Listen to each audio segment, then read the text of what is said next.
1929 साली इंग्रजांनी औद्योगिक कलह विधेयक आणि विशेष जनसुरक्षा विधेयक आणले। ते विधेयक म्हणजे भारतीयांना गुलाम बनवणारा आणि हुकुमशाही राजवट निर्माण करणारा होता। त्याच्या विरोधात 8 एप्रिल 1929 साली भगतसिंग आणि बटुकेश्वर दत्त यांनी संसदेत बॉम्ब हल्ला केला। हा हल्ला फक्त बहिरे इंग्रजांना ऐकू येण्यासाठी होता, जीवित किंवा वित्त हानीसाठी नव्हता, म्हणून त्यांना कैद करण्यात आले। 23 मार्च रोजी शहीद भगतसिंग सुखदेव राजगुरू यांना फासावरती चढवण्यात आले। त्याच विधेयकाची पुनरावृत्ती मोदी फडणवीस सरकार करत असून मोदी सरकारने कामगारांनी रक्तरंजित क्रांती करून मिळवलेले 44 कामगार कायदे पायदळी तुडवून 4 श्रमसंहितेत रूपांतर केले, तर देवेंद्र फडणवीस यांनी व्यक्ती आणि संघटना यांच्या विवक्षित बेकायदेशीर कृत्यावर अधिक प्रभावीपणे प्रतिबंध घालण्यासाठी विधानसभेत विधेयक क्रमांक 33 महाराष्ट्र विशेष जनसुरक्षा विधेयक 2024 मांडले। लाठ्याकाठ्या तुरुंगवास होऊ रक्त सांडू पण कामगार आणि जनतेविरुद्ध कायदे हाणून पाडण्याचा निर्धार केल्याचा जळजळीत इशारा यावेळी ज्येष्ठ नेते माजी आमदार कॉम्रेड नरसय्या आडम मास्टर यांनी दिला। सेंटर ऑफ युनियन ट्रेडच्या वतीने 23 मार्च हुतात्मा दिनाचे औचित्य साधून C2चे राज्य महासचिव कॉम्रेड M.H. शेख यांच्या नेतृत्वाखाली रविवार दिनांक 23 मार्च रोजी जिल्हा परिषद पूनम गेट येथे महाराष्ट्र विशेष जनसुरक्षा विधेयक आणि कामगार विरोधी कायदा विरोधात निदर्शने पार पडली। यावेळी मंचावर M.H. शेख, नसीमा शेख, नलिनी कलबुर्गी, व्यंकटेश कोंगारी, रंगप्पा मरेड्डी, अनिल वासम, दत्ता चव्हाण, वीरेंद्र पद्मा, फातिमा बेग, श्रीनिवास मेहत्रे यांची उपस्थिती होती।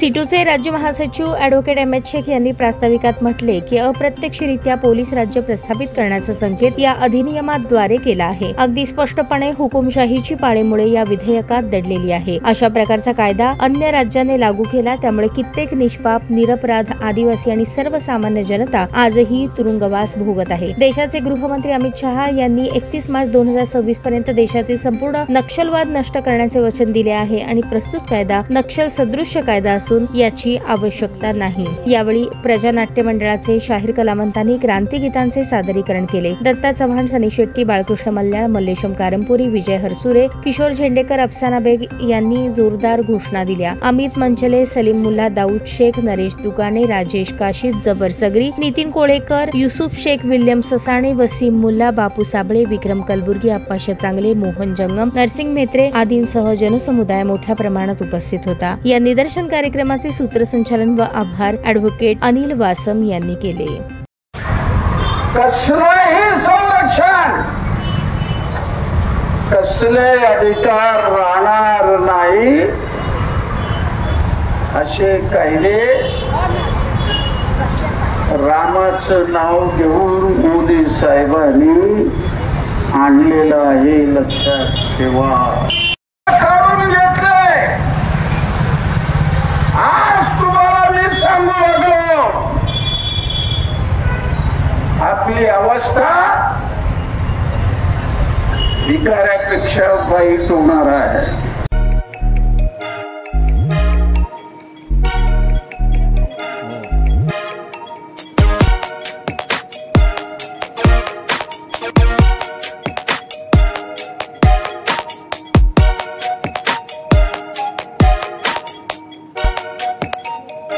सोलापूर शहरातील सुप्रसिद्ध हॉस्पिटल म्हणजे सेंट्रल मल्टी स्पेशालिटी हॉस्पिटल मागील अनेक वर्षापासून सेवा बजावत आहे। 24 तास इमर्जन्सी सर्व्हिस, मॉडर्न टेक्नॉलॉजी, अनुभवी डॉक्टर्स तसेच अत्याधुनिक तंत्रज्ञान सुविधांनी सुसज्ज स्त्रीरोग प्रसूती विभाग, ऑर्थोपेडिक विभाग, मेडिकल विभाग आणि इतर एकमेव नाव म्हणजे सेंट्रल मल्टी स्पेशालिटी हॉस्पिटल। पत्ता गणेशपेठ शॉपिंग सेंटर, मंगळवार बाजार, सोलापूर।